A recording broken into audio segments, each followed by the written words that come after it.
त्रेता, द्वापर, कलंकी, कलियुग आणि पहिलं होतं सतयुग.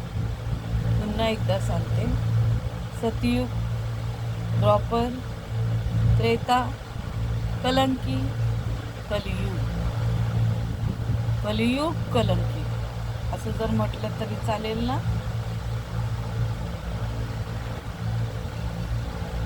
वेदांची नाव आहेत सामवेद, अथर्ववेद, यजुर्वेद आणि ऋग्वेद. हा वेदाभ्यास झाला आणि युगाभ्यास. आपल्या नशिबाला सुद्धा सतयुग, त्रेता, द्वापर, कलियुग आणि कलंकी अशा प्रकारे येतात. या युगांची नावं जशी आहेत तशी आपल्याकडे 6 मुलं आणि 6 मुली येतात. कधी कधी 3 मुलगे आणि 3 मुली येतात, म्हणजे 6च येतात. तर कधी कधी 6 मुलगे आणि 6 मुली येतात. हे सतयुगाची जोडी आहे, त्रेताची आहे, द्वापरची आहे, कलियुगाची आहे आणि कलंकी युगाची आहे. मग आता सांगा, त्या हिरामंडीची लोकसंख्या किती?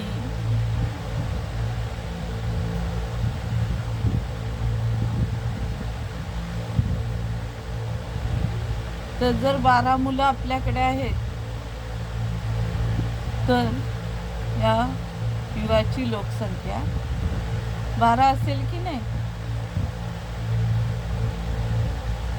या युगाची लोकसंख्या जगभर किती असेल?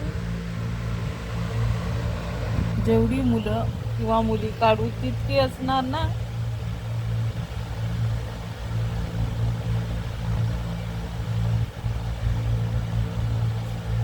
ती हिरामंडी असू दे, रॉबर असू दे, नाही तर सन्मार्ग असू दे, एवढीच नशिबाला येणार ना.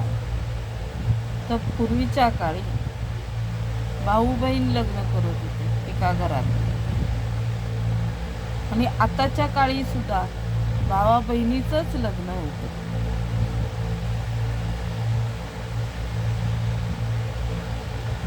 कधी कधी भाऊ बहीण सेम टू सेम असतात का? तर मी म्हणेन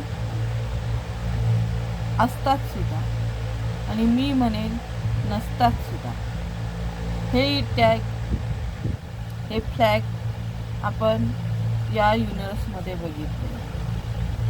कधी वेगवेगळ्या रूपाची असतात, कधी सेम टू सेम रूपाची असतात.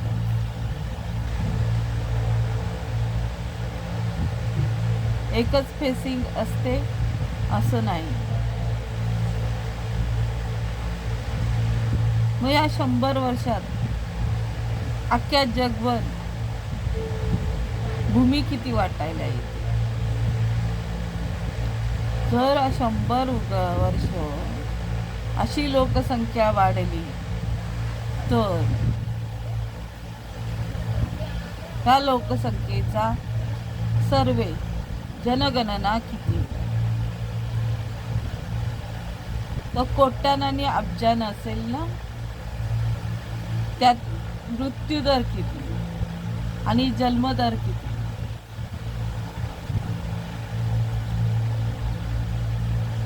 कधी कधी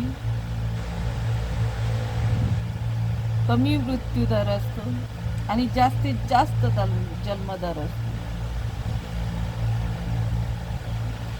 लोकसंख्या 100 वर्षामध्ये टिकून राहिलेली किती अब्ज असेल? दाखवताना आपल्याला शाळेमध्ये एकच मुलगा मुलगी दाखवली जाते, बाकीचे 10 घरात ठेवले जातात. ॲडमिशन फक्त एकाचंच घेतलं जातं. रेशन कार्डावर नोंद फक्त एकाचीच असते, म्हणजे दोघांची असते. आई वडील आणि मुलगा मुलगी. मग हे लपवण्यात आलं की नाही? ही लोकसंख्या लपवण्यात आली की नाही? का लपवतात आणि कशासाठी ही लोकसंख्या पाहिजे असते? कधी कधी त्यांचं परडं लावायला नोकर नको असतात. कधी कधी त्यांची हिरामंडी चालवायला नोकर नको असतात. कधी कधी त्यांची दरोडेखोरी चालवायला नोकर नको असतात. यासाठी ही लोकसंख्या वाढवण्यात येते. म्हणजे घरचे मजूर असले की बरं पडतं ना, म्हणून ही लोकसंख्या वाढवण्यात येते. जर ही लोकसंख्या अशी वाढत असेल तर जगामध्ये आपल्याला भूमी कमी मिळणार, शेत जमीन कमी मिळणार, लोकसंख्या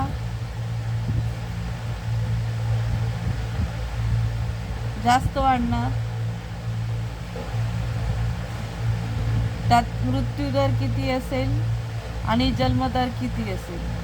तर काही लोक एक मुलगा एक मुलगी इतकंच घेतात, तर काही लोक जास्तीत जास्त लोकसंख्या घेतात. आपली कामं, आपला बिझनेस, आपला व्यवसाय चालवण्यासाठी. पण हिरामंडीमध्ये भाऊ बहीण वेगवेगळी अनेक टॅगची असू शकतात. 2 टॅगची नसतात, 2 फ्लॅगची नसतात, तर अनेक टॅटूची असू शकतात. त्यांचा एक आईबाप किंवा एक भावंड नसतो.